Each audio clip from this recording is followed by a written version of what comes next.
Good evening. Magic maths YouTube channel में आप सभी का स्वागत है। आज हम लोग प्रश्नावली ले रहे हैं 3.1 जो कि ग्राफ से रिलेटिव प्रश्नावली है।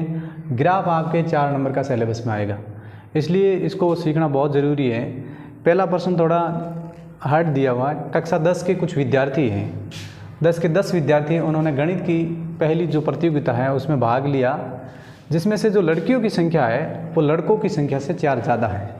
माना कि जैसे मान लो 10 लड़के 20 लड़के हैं, 3 है, तो ये 4 का गैप है, यानी 4 ज़्यादा हैं। वो ज़्यादा कौन है? लड़कियां ज़्यादा है। तो ये दोनों समीकरण बना करके अपन इसको ग्राफ की विधि से हल करेंगे।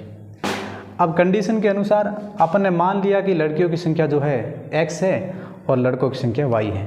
तो पहला जो समीकरण बनेगा, इन दोनों को जोड़ेंगे। अगर x और y यानी लड़के और लड़कियां कुल मिला के 10 हो रही है। दूसरी कंडीशन है कि लड़कियों की संख्या लड़कों से 4 ज़्यादा है, तो ये लड़कियों की संख्या है और लड़कों की संख्या इससे 4 ज़्यादा है, तो अपन y+4 करेंगे ताकि ये समीकरण भी सेट हो जाए। अब इन दोनों समीकरणों की मदद से अपन मान लेंगे। अब पहला मान ले रहे हैं इस समीकरण के इससे। अब जैसे पहला समीकरण है x + y = 10। अब अपन लेंगे x = 10, ये जो y है प्लस का उधर लेके जाएंगे तो माइनस का हो जाएगा, ये माइनस का y। ये समीकरण पूर्ण रूप से बनके तैयार हुआ है। अब आप y की जगह मान रखोगे और x की जगह अपने आप मान आएगा। अपन क्या करते हैं, यहाँ सारणी बना लेते हैं। इस सारणी में x और y के मान रखते हैं।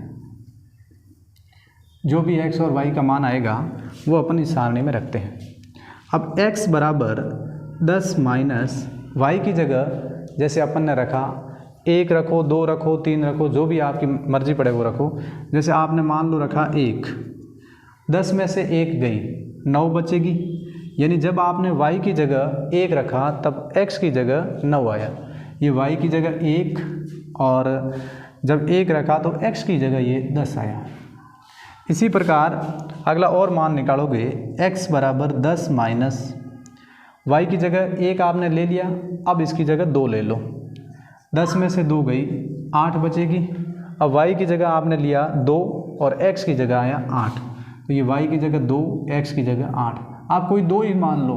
आपने पहला समीकरण ये किया जिसकी सारणी ये बनी। इसी प्रकार जो दूसरा समीकरण है ये, इसकी भी सारणी बनाओ। तो इसकी सारणी मैं यहाँ पे बना रहा हूँ। देखिए x बराबर है y+4 और अपन को x बराबर ही ज्ञात करना है। तो इसको भले पक्षांतरण करके इधर लाओ, बाद में लेके जाएंगे तो वापस सेम की सेम कंडीशन रहेगी। इसलिए अपन x बराबर y की जगह जैसे वैल्यू ले रहे हैं, मान लो 1।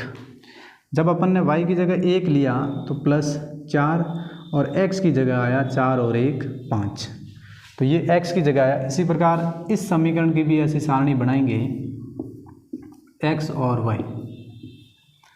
अब अपन ने y की जगह 1 रखा, जब आपने y की जगह 1 रखा तो x की जगह 5 है। इसी प्रकार अगला मान x बराबर y की जगह रखो 2 प्लस ये 4, क्योंकि समीकरण आपका पूर्ण रूप से यहाँ हुआ था। अब x बराबर हो जाएगा 2 + 4, यानी x बराबर 6 हो जाएगा। y की जगह आपने रखा 2 और x की जगह आया 6। ये y की जगह 2 रखा, x की जगह ये 6 आया। ये काम अपन को आना चाहिए। दोनों ये जो सारणियाँ बनाई है, ये सारणियाँ अगर आपने अच्छी तरीके से बना ली तो इसके बाद में ग्राफ करना बहुत ही सिंपल हो जाएगा। अपन इसको आगे ग्राफ में मिलाते हैं, इनका ग्राफ बनाएंगे और ग्राफ की सहायता से इसको हल करेंगे। अब जैसे ग्राफ में अपन ने क्या किया, इसको सीधा ले रहे हैं ताकि जैसे मान लो ये ग्राफ में अपन ने ये बना दिया, यहाँ से ही बना रहे हैं अपन, और इधर से ये ले लिया।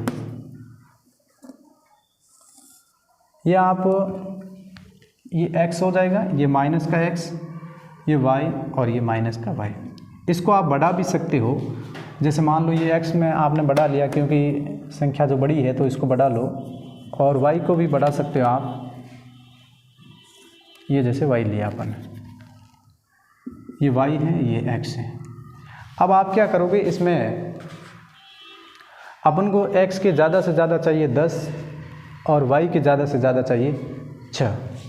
अब x के जैसे यहाँ पे पहले 0 है, फिर 1 2 3 4 5 6 7 और ये 8 9 ये 10 हो जाएंगे। x के इतने तक हो गए। इसी प्रकार y का मान अपन को ज़्यादा से ज़्यादा लेना है, वो 2 तक ही लेना है। तो ये 1 2 3 और 4, अपन वैसे 2 तक लेना था, हाईएस्ट यहाँ पे 2 है और इधर भी 2 है। अब आप क्या करोगे, इसको मिलाओगे। जैसे ये आपके दोनों जो सारणियाँ बनी हुई है, इस सारणियों की सहायता से इसका मान निकालोगे। अब जैसे पहले के अनुसार x में 10 है और y में 1 है। x में 10 का मतलब ये और y में 1 का मतलब ये, तो इसकी सीध में यहाँ पे पॉइंट आएगा। ठीक है। अगला जो है x का 8 है और y का 2 है। x का 8 का मतलब ये और y का 2 का मतलब इनकी सीध में ये यहाँ पे पॉइंट आ जाएगा, बिल्कुल इसकी 2 की सीध में ही आएगा। यहाँ पे लगा देते हैं। ये दोनों जो मान निकले हैं इसको आप स्केल की सहायता से मिलाओगे और इसके अंदर x के 5 है और y के 1 है। x का 5 मतलब ये और y का 1 का मतलब ये यहाँ पे बिंदु हो जाएगा। इसके बाद में x के 6 और y के 2 है। x का 6 ये और y का 2 ये। x का 6 इधर आया, y का 2 ये आ गया। अब आप इसको एकदम सीधी रेखा से मिलाओगे। जैसे अगर मिलाएंगे अपन, पहली वाली लाइन अपनी ये वाली थी, जो कि ये वाली लाइन थी, इसको आप ऐसे मिलाओगे। स्केल की सहायता से मिलाएंगे तो बहुत अच्छी लाइन आएगी और इसको ऐसे मिला दिया। इसी प्रकार ये जो y के बिंदु है इसको भी अपन मिलाएंगे।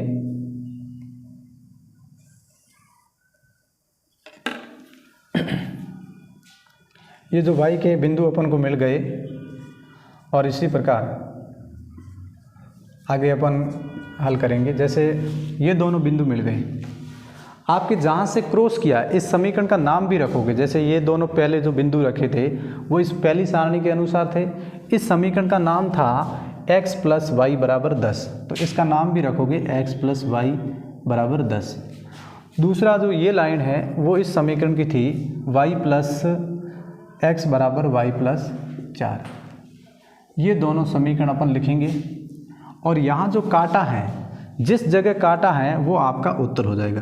तो यहाँ पे ये काट रहा है इस जगह, तो x की जगह ये पहले जो क्षैतिज रेखा है वो x की हो जाएगी और ऊर्ध्वाधर रेखा है वो y की हो जाएगी। तो क्षैतिज रेखा में ये 7 पर काटा, इसका मतलब x बराबर 7 हो जाएगा और y बराबर, यानी ये इसकी सीध में, ये सीध यहाँ पे बिल्कुल एकदम परफेक्ट आएगी। स्केल की सहायता से अपन करेंगे क्योंकि यहाँ पे मापन थोड़ा गड़बड़ था, इसलिए y की जगह ये बराबर आ जाएगा 3। तो ये दोनों मान आए हैं, x की जगह 7 आया और y की जगह 3 आया। और अपन को ग्राफ इस तरीके से बनाना है। ग्राफ में ध्यान रखना, पैमाना भी लेना है, जैसे x अक्ष और y अक्ष। x अक्ष जैसे आपने कितना कितना गैप रखा, मान लो ये एक डिब्बे का गैप रखा तो लिखोगे x बराबर 1 खाना बराबर 1 इकाई, और y में भी 1 का गैप रखा तो वो भी लिखोगे। तो इस प्रकार से अपन को वैल्यू मिली है x बराबर 7 और y बराबर 3। अगर इन दोनों को जोड़ेंगे तो दोनों को जोड़ने पर विद्यार्थियों की टोटल जो संख्या है वो 10 है और ये 10 आ रही है। 7 प्लस 3 बराबर ये 10 हो जाएगा। दूसरी कंडीशन, x अपन ने माना है लड़कियों को, और लड़कियों की संख्या अपन को कहा गया है इस प्रश्न में, लड़कों की तुलना में 4 ज़्यादा है। तो लड़के देखो 7 है और लड़कियों की संख्या 7 है और लड़के जो है 3 है, वो 3 यहाँ से 4 ज़्यादा है। तो इस प्रकार से ये पहला प्रश्न था जिसको ग्राफी विधि से हल करना है। अपन को x और y के मान मिल गए, यानी एक x का मान 7 मिला और y का 3 मिला, और ग्राफ में इसको इस तरीके से निरूपण करना है अपन। अब देखो अगला दूसरा प्रश्न है, पेन और पेंसिल से रिलेटिव है। पहली कंडीशन है कि 5 पेंसिल और 7 कलम है, उन दोनों को मिला करके 50 रुपये दिए। और दूसरी कंडीशन है कि 7 पेंसिल और 5 कलमों का जो कुल मूल्य है वो 46 रुपये। अपन को ये ज्ञात करना है इन दोनों समीकरणों की मदद से कि एक पेंसिल और एक पेन का जो मूल्य है वो कितना है। तो पहले अपन इसको x मानेंगे। जैसे अपन ने माना कि जो पेंसिल है वो x है, पेंसिल x, और जो पेन है वो है y, tan बराबर y। ये दो कंडीशन बना दी। अब इस कंडीशन की बदौलत आगे इसको हल करेंगे। पहली कंडीशन के अनुसार 5 पेंसिल और 7 कलमों का टोटल मूल्य 50 रुपये, मतलब जो ये पेंसिल है अपने x प्लस ये y, ये x है 5 और y है 7y, ये दोनों मिल गई, यानी 5 पेंसिल और 7 कलमें मिल करके इनका टोटल रुपये है 50। ये पहला समीकरण अपन को मिल गया, x भी मिल गया, y भी मिल गया, अचर पद भी मिल गया। दूसरी कंडीशन है 7 पेंसिल और 5 कलमों का मूल्य। 7 पेंसिल मतलब 7x प्लस 5 कलम मतलब 5y, क्योंकि y अपन ने पेन को माना है, कलम को माना है। यहाँ पे अपन कलम भी लिख सकते हैं प्रश्नानुसार। अब ये इन दोनों के मिलाकर के रुपये है 46। पेंसिल और पेन इनके रुपये 46 है और इनके रुपये 50 है। अब इसको ग्राफीय विधि से हल करना है। अभी अपन ने किया था, जैसे पहला समीकरण कर रहे हैं तो ये हो जाएगा आपके 5x बराबर 50, क्योंकि ये समीकरण लिखेंगे 5x प्लस 7y बराबर 50। इनका अपन पक्षांतरण करेंगे तो 5x बराबर 50 और ये y है वो इधर चला जाएगा, माइनस में हो जाएगा।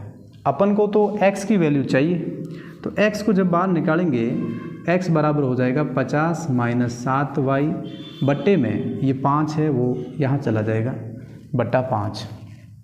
अब आपको इसकी जगह मान रखना है, आपका मान जो पहले निकाला था वो इस तरीके से आ सकेगा। आपने क्या किया, इस तरीके से यहाँ बना दिया x और y, दोनों कॉलम बना दिए। अब आप यहाँ पे मान रखोगे, जैसे 50 माइनस 7 y की जगह ऐसा मान रखो जो इनकी जोड़ बाकी करने के बाद में ये जो नीचे 5 आया उसमें कट सके। जैसे y की जगह आपने रख दिया 0 और बट्टे में 5, तो आप लिखोगे 50 माइनस 7 का 0 से गुणा करोगे तो 0 आएगा और बट्टे में 5, और 50 में से 0 घटाओगे तो ये रहेगा 50। 50 में से 5 का भाग पूरा जा रहा है तो आप भाग दोगे और ये भाग गया 10 बार, यानी आपने जब y की जगह 0 रखा तो ये जो x की वैल्यू आई है वो 10 आई है। y की जगह आपने 0 रखा, उस स्थिति में x आया 10। अब दूसरा मान रखोगे, समीकरण अपना यही है जो पूर्ण रूप से बन के तैयार हुआ। 50 माइनस 7 y की जगह आप वैल्यू पुट करोगे और ये आपको x मिलेगा, x बराबर ये दे रखा है। अब यहाँ पे 1 रखो, ध्यान दें 1 रखने के बाद में देखो 50 माइनस 7 का गुणा 1 से करेंगे 7 बट्टे में 5, 50 में से 7 जाएगी 43 और 43 में से 5 का पूरा भाग नहीं जाता है। उस केस में आप यहाँ पे और अगला मान लो, जैसे आपने यहाँ पे 2 लिया तो 50 माइनस और 7 का 2 से गुणा करोगे 14 हो जाएगी। 50 में से 14 घटाएंगे तो 36 बचेगा, 36 में भी 5 का भाग नहीं जाता है। अगला और मान लो, जैसे आपने 3 ले लिया तो 7 3 21, 50 में से 21 गई, 10 में 1 गई 9 और 4 में 2 गई 2, 29, 29 में भी 5 का नहीं भाग जाता है। तो अगली संख्या और लो, जैसे आपने यहाँ पे 4 ली तो यहाँ ध्यान दें 7 चौक 28 हो जाएगा और 50 में से 28 जाएंगे तो 22 रहेंगे, 22 का भी भाग नहीं जा रहा है। तो आप आगे और मान लीजिए, जैसे आपने यहाँ पे 5 लिया तो 50 माइनस 7 का गुणा 5 से करोगे ये आ जाएगा 35। अब ध्यान दें 50 में से 35 जाते हैं तो बचते हैं 15 और 15 में 5 का भाग पूरा जा रहा है। तो वही मान लोगे जो जिसका भाग जाए। अपन ने 2 भी चेक किया, 3 भी चेक किया, 4 भी चेक किया और इनमें भाग नहीं गया था तो 5 में भाग गया, 5 में भाग गया ये 15 का 3 बार।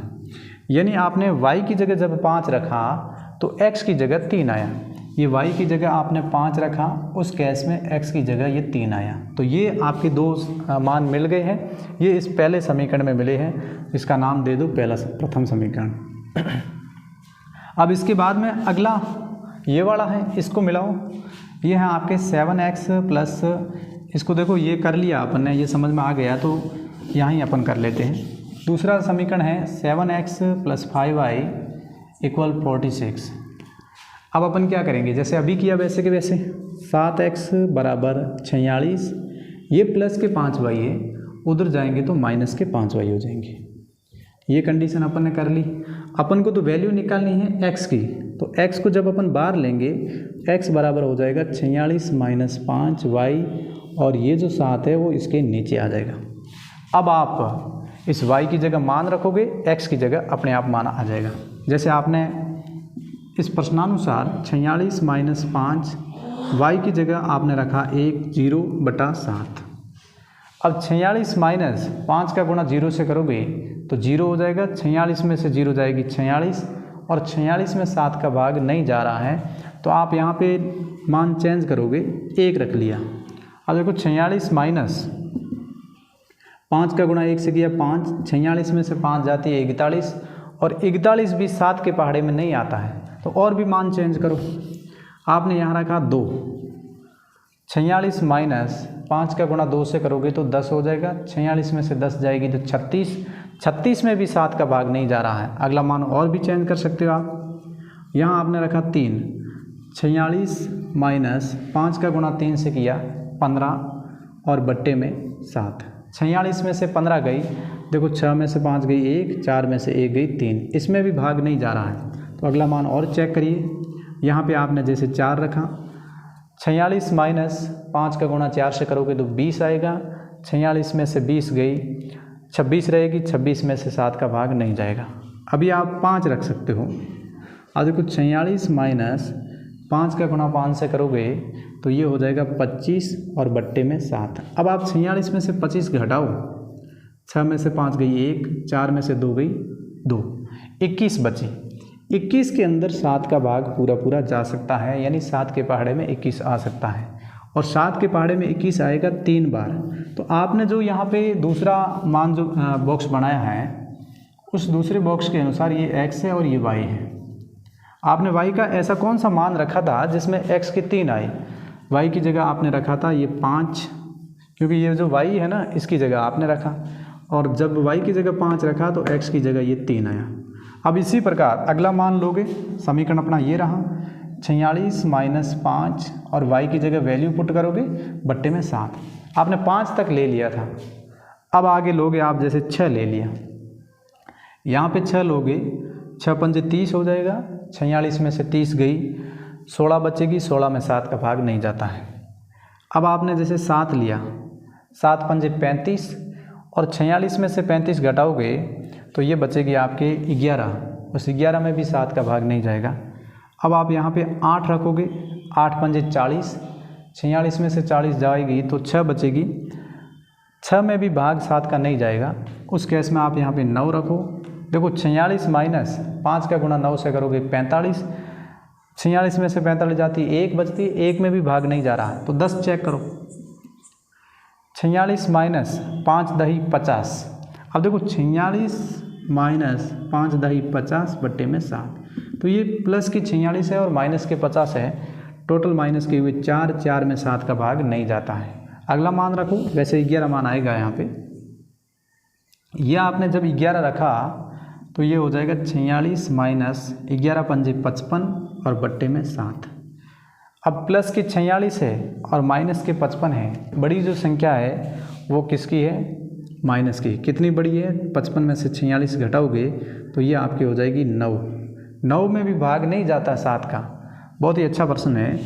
अब आप यहाँ पे 11 की जगह 12 रख सकते हो, तो 46 माइनस 12.60, और ये 7। 46 में से 60 जाते हैं ना, तो बचते हैं माइनस के 14, और माइनस के 14 में 7 का भाग जाता है, यानी 7 के पहाड़े में 14 आते हैं 2 बार, और ये देखो माइनस के 2 आए हैं, तो यानी y की जगह आपने 12 रखा, उस केस में x की जगह माइनस के 2 आई। ये 2 मान आपको पूर्ण रूप से मिल गए, इस बॉक्स में 2 मान, इस बॉक्स में 2 मान। अब आप इसको ग्राफीय विधि से इसको आगे हल कर सकते हो। तो ये दोनों ही अपन समीकरण जो है वो मिटा देते हैं।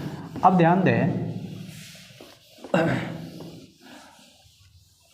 इस समीकरण जो पहला समीकरण था इसका नाम था 5x प्लस 7y बराबर 50, और दूसरा समीकरण था इसका नाम है 7x प्लस 5y बराबर 46।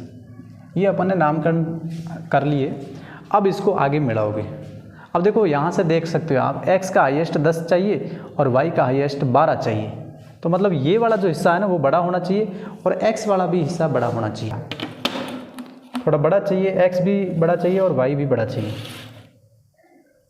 अपन यहाँ तक कर लेते हैं, और x को अपन यहाँ रखते हैं, ये y x को, और ये क्योंकि ये तो कम चाहिए, माइनस वाला एरिया कम चाहिए अपन को, ये इतनी तक ले लेते हैं। अब आप मान रखोगे x के हाईएस्ट अपन को चाहिए 10 और y के चाहिए 12। x वाला इधर है, ये माइनस का x, ये y और ये माइनस का y। पहली सारणी के अनुसार x के 10 है और y के 0 है, तो ये यहाँ पे 1 2 3 4 5 6 7 8 9 10 और अपने वैसे 10 तक की ज़रूरत है, अपन 11 तक यहाँ लिख देते हैं। और y के अपन को ज़्यादा से ज़्यादा ज़रूरत है 12 की, तो आप यहाँ पे लिखो, ये तो 0 बिंदु हो जाएगा। 1 2 3 4 5 6 7 8 9 10 और यहाँ 11 और यहाँ पे हो जाएगा 12। ये आपने 12 तक लिख दिया। अब आप इसको आगे सॉल्व कर सकते हो। ये दोनों ही समीकरणों को मैंने यहाँ लिख दिया, x और y। ये आपका हो जाएगा 10 और इधर 0, 3 और ये 5। तो ये पहला समीकरण था। और दूसरा समीकरण अपना है x की जगह 3, y की जगह 5, माइनस के 2 12। ये अपना दूसरा समीकरण है x और y। ये जो दो बॉक्स मिले हैं। अब पहले में x के 10 है, उस केस में y के जो है वो 0 है, तो x के 10 कहाँ रहे, यहाँ पे, और y के 0 भी यहाँ पे है, तो मूल जो बिंदु है वो इस जगह मिलेगा। और दूसरा में x के 3 है और y के 5 है, तो x के 3 इधर रहे और y के जो 5 है वो यहाँ पे रहे, तो यहाँ पे अपन को बिंदु बनाना है। दोनों ही बिंदु बना दिए। अब अपन क्या करेंगे, इस बिंदु का नाम लाइन खींचेंगे। पहले अपन इस बिंदु को हल कर लेंगे, लाइन खींच के करेंगे ताकि जो है गड़बड़ ना हो सके। तो अपन ने इसकी लाइन खींच ली, ऐसे लाइन आपको खींचनी है। ये लाइन जितनी भी लंबी जाए उतनी तक ले जानी है ताकि इसके जो जहाँ भी काटे हैं वो अपन को फिक्स मान मिल सके। ये लाइन इस तरीके से खींचिए। और अगला जो बिंदु है उसमें x के 3 है और y के 5 है। x के 3 मतलब ये और y के 5 मतलब ये, तो इसका जो बिंदु है वो यहाँ हो जाएगा। देखो पहले में भी ये आया और दूसरे में भी ये बिंदु आया, क्योंकि सेम मान थे ये और ये। अगला x के -2 है। देखो x के -2, ये 1 माइनस, माइनस के 2, माइनस के 3, माइनस के 4। अपन को कहाँ है, x के -2 और y के 12। तो x के जो -2 है वो अपने यहाँ पे रही, और उस केस में y के चाहिए अपन को 12, तो यहाँ पे बिल्कुल इनकी सीध में जाना है और y के मान 12 एकदम यहाँ आ जाएगा। एकदम सीध में जाना है। यहाँ पे थोड़ा मान में गड़बड़ हो सकती है क्योंकि गैप अपना बराबर नहीं हो सकता है, लेकिन स्केल और उसकी सहायता से अपन मिलाएंगे तो बहुत अच्छी तरीके से ये आ जाएगा। तो यहाँ पे आपका x था -2 और y के 12, वो मिला लिया। अब आपकी जो ये रेखा मिली दूसरी, एक पॉइंट तो यहाँ पे था 3 और 5, एक पॉइंट ये है, तो ये जो पॉइंट मिले हैं अपन इसको एकदम बिल्कुल जहाँ से भी काट रहे हैं उसको काटेंगे। ये यहाँ से होकर के और ये इस बिंदु को काट रही है, तो आप आगे लाइन खींचोगे, जहाँ से भी काटे उनको लिखोगे। अब जिस जगह काटा है उस बिंदु का नाम लिखोगे। इसमें काटा है x की जगह 3 है और y की जगह 5 है, तो ये x के 3 और y के 5 आए। बाकी जो जैसे ये वाली लाइन थी, इस लाइन का नाम भी लिखोगे आप। जैसे इस लाइन का नाम था, ये वाली जो पहली लाइन है इसका नाम है 5x + 7y, तो यहाँ पे लिखोगे 5x + 7y = 50। ठीक है। और दूसरी जो लाइन है, जैसे दूसरी लाइन अपनी है ये वाली, और ये वाली जो लाइन थी इसका नाम है 7x + 5y = 46, तो ये लिखोगे। इसके अलावा आप यहाँ से देखिए, जैसे आपने ये बिंदु लिया था उसमें x के कितने थे, 10 और y के 0, तो इसका नामकरण करोगे 10 और 0। और इसके बाद में अगला ये लिया था, इसका नाम था 3 और 5, तो ये 3 और 5 लिखोगे। फिर इसमें 3 और 5 ये सेम का सेम है, और ये -2 और 12, तो इस बिंदु का नाम भी लिखोगे -2 और 12। ये आप इस तरीके से ग्राफ में काम कर सकोगे। इसके बाद में ध्यान दें कि जैसे x के कितने हैं, 3 है और y का 5 है, यानी अपना जो मान आया है वो x = 3, y = 5। जहाँ पर बिंदु काटे वो अपनी वैल्यू है। इसके अलावा आप एक्स्ट्रा जो काम करोगे, यहाँ पे पैमाना भी लिखना पड़ेगा इस ग्राफ के पर्सन में, वो पैमाना आपके हो जाएगा। आपने जो गैप है वो कितना कितना लिया, जैसे ये x अक्ष था, इस x अक्ष पे आपने गैप जैसे मान लो 1 सेंटीमीटर का लिया, तो आप एक बॉक्स या डिब्बा लिख सकते हो, एक डिब्बा बराबर 1 सेंटीमीटर या 1 इकाई, या 1 इकाई बराबर 1 खाना। इसी प्रकार y का भी सेम का सेम रहेगा, वाई एक्स बराबर 1 इकाई बराबर 1 खाना, ये भी लिख सकते हो, 1 इकाई बराबर 1 खाना या 1 डिब्बा सेम सेम, ठीक है। 1 इकाई बराबर 1 खाना, ये सेंटीमीटर लिख देना, 1 सेंटीमीटर 1 सेंटीमीटर। तो ये इस तरीके से पैमाना अपन को लिखना है। पैमाना के अलावा ये सारा काम इस तरीके से करना है। पहले तो आपको x और y के वैल्यू मिलाने हैं, वो बॉक्स के अंदर आप लाओगे, जैसे ही बॉक्स के अंदर वो मान लाओगे उसको फिर इस तरीके से सेट करना। ये 4 नंबर का परीक्षा में आने की संभावना, पिछली बार 4 नंबर का आया था, इस बार भी 4 नंबर का आएगा। तो ये ध्यानपूर्वक देखें, क्योंकि बड़े जो प्रश्न है ना उसमें ये ग्राफ का प्रश्न आता है। तो इसको अगर अच्छी तरीके से समझ लिया है तो इसमें कोई दिक्कत नहीं होगी। फिर भी कोई अगर प्रॉब्लम हो तो मेरे को कमेंट करके ज़रूर बताएं। और आगे अपन जैसे तीसरा, चौथा, पांचवा भी प्रश्न पढ़ेंगे, तो जो भी प्रॉब्लम हो मेरे को कमेंट के जरिए बताएं। वीडियो वॉच करने के लिए आप सभी का धन्यवाद, और भी वीडियो देखते रहें। धन्यवाद।